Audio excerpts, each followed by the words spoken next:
नमस्कार, मैं हूं कुमार गजेंद्र। जनपद ऑन द स्पॉट में आपका स्वागत है।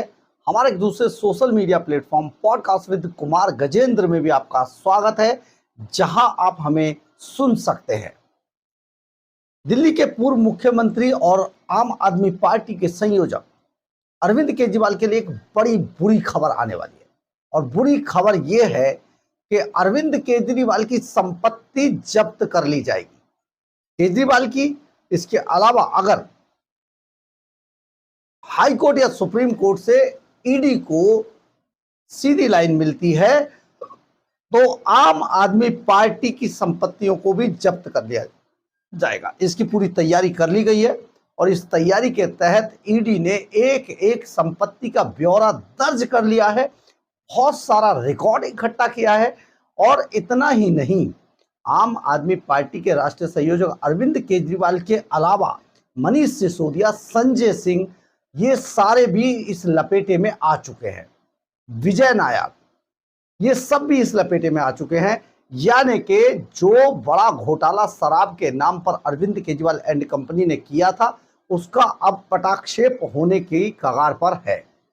बहुत जल्दी ये आपको सूचना मिलेगी, क्योंकि ईडी के जो सूत्र हमें बता रहे हैं उसके अनुसार पूरी तैयारी की जा रही है, क्योंकि रिकवरी करना ईडी का सबसे पहला काम है।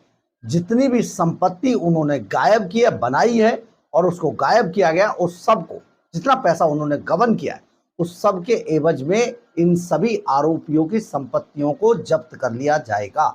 ईडी पूरी तरीके से अपना होमवर्क करने में जुटी हुई है। इसके अलावा लीगल जो टीम है वो भी लगातार इस पर काम कर रही है, क्योंकि अब अरविंद केजरीवाल को यह बहुत महंगा भी पड़ सकता है। इसका एक बड़ा कारण यह है कि अरविंद केजरीवाल दिल्ली के अंदर चुनाव हार गए हैं। अरविंद केजरीवाल के पास अपनी पार्टी के संयोजक के अलावा कोई टैग नहीं है जो कि उसको बचा पाए। तो केजरीवाल बुरी तरीके से मुसीबत में घिरे हुए हैं और टैग ना होने के कारण ये मुसीबत अरविंद केजरीवाल की 100 गुना और बढ़ जाएगी। क्योंकि पिछले दिनों जब अरविंद केजरीवाल को ईडी ने जेल भेजा था, उस वक्त केजरीवाल ने जानबूझकर इस्तीफा नहीं दिया था और उनके साथ दिल्ली के मुख्यमंत्री का टैग लगा हुआ था, जिसके कारण सही तरीके से एजेंसियां उन पर हाथ डालने से कतरा रही थी, या यूं कहे कि हाथ डाल नहीं पाई थी। यही कारण था कि केजरीवाल लास्ट तक मुख्यमंत्री के पद पर बने रहे और उन्होंने हिंदुस्तान के अंदर पहले ऐसे मुख्यमंत्री का रिकॉर्ड बना दिया जो भ्रष्टाचार के अंदर, तिहाड़ जेल के अंदर बंद रहा और उसने अपने पद से इस्तीफा नहीं दिया। वहीं इनके बिल्कुल बराबर में जब हेमंत सोरेन को जेल भेजा गया तो हेमंत सोरेन ने अपने पद से इस्तीफा दिया और इस्तीफा देने के बाद वो जेल गए। लेकिन अरविंद केजरीवाल को क्योंकि शर्म नहीं आई, वो ऐसे ही जेल गए।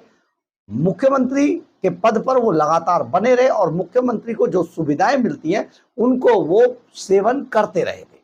परंतु अब ऐसा होने वाला नहीं है। ईडी के सूत्र जो बता रहे हैं, अरविंद केजरीवाल पर अब बहुत सख्ती होने वाली है। यही कारण है कि केजरीवाल पंजाब में जाकर छिपे हुए हैं और पंजाब से राज्यसभा की सीट से सीधे राज्यसभा पहुंचना चाहते हैं, ताकि उन्हें थोड़ी सी राहत वीवीआईपी टैग लगने के बाद मिल जाए। लेकिन जो सूत्र ये बताते हैं कि अरविंद केजरीवाल को राहत ना देने के लिए ईडी इस पर बहुत तेजी से तैयारी कर रही है, कि क्योंकि उनको अगर कवच मिल गया तो केजरीवाल फिर इस पूरे मामले पे पहले की तरह खेल जाएंगे। लेकिन ईडी इस बार उनको ये चांस नहीं देना चाहती है, क्योंकि केजरीवाल जिस भी भ्रष्टाचार के अंदर फंसे हुए हैं उसमें पूरे सबूत ईडी के पास हैं और ईडी ने ये सारे सबूत कोर्ट के अंदर रखे हैं। आपको याद होगा, पिछले दिनों जब चार्जशीट फाइल करने की बारी आई थी तो अरविंद केजरीवाल एंड कंपनी तिल मिला गई थी और उन्होंने कहा था ये तो जेलसी के कारण ऐसा किया जा रहा है, हमें जेल भेजा जा रहा है। लेकिन कोर्ट की प्रक्रिया को भी ये जेलसी का कारण बता देते हैं, कोर्ट के फैसलों को भी प्रधानमंत्री नरेंद्र मोदी पर डाल देते हैं।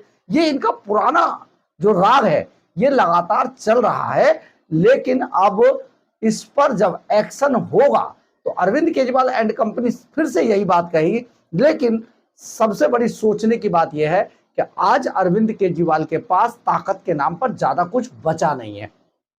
कुल मिलाकर अगर देखा जाए दिल्ली के अंदर तो 1000-1500 के आसपास सिर्फ वो लोग हैं जो आम आदमी पार्टी के अंदर पदाधिकारी हैं। इसके अलावा वो वाला भीड़, वो वाला मॉब नहीं है जो केजरीवाल के लिए, उसको सुनने के लिए कहीं पर भी पहुंच जाता था। आज वो खत्म हो गया है। पिछले दिनों जब 4 दिन पहले जब अरविंद केजरीवाल ने जंतर मंतर पर एक फर्जी रैली की है, जन आक्रोश रैली, और वो भी कश्मीरी पंडितों के नरसंहार के विरोध में, जो कि हुआ ही नहीं। तो जब केजरीवाल ये रैली कर रहे थे तो वहां पर 1000-1500 लोग भी नहीं पहुंच पाए थे। यानी कि अरविंद केजरीवाल का वो वाला रुतबा पहले जैसा नहीं रहा है। इसके अलावा उनका वीवीआईपी का टैग भी हट गया है। तो एजेंसियां आज पूरे स्वतंत्र रूप से काम करने के लिए तेजी से अपने टैग लाइन पर काम कर रही है। यानी कि अरविंद केजरीवाल बहुत जल्दी गिरफ्तार भी हो सकते हैं और उनकी संपत्तियों को जब्त करने की तैयारी चल रही है, जिसमें आम आदमी पार्टी की संपत्तियां भी शामिल हैं। यानी कि शराब घोटाले में एक बड़ा फैसला अरविंद केजरीवाल की नींद उड़ा रहा है। बहरहाल, अगर आपको हमारी ये खबर अच्छी लगे तो आप इसे लाइक, सब्सक्राइब और शेयर जरूर करें। कमेंट्स बॉक्स में अपनी राय जरूर लिखें। इससे हमें बहुत बहुत बहुत ऊर्जा मिलती है। जय हिंद, जय भारत।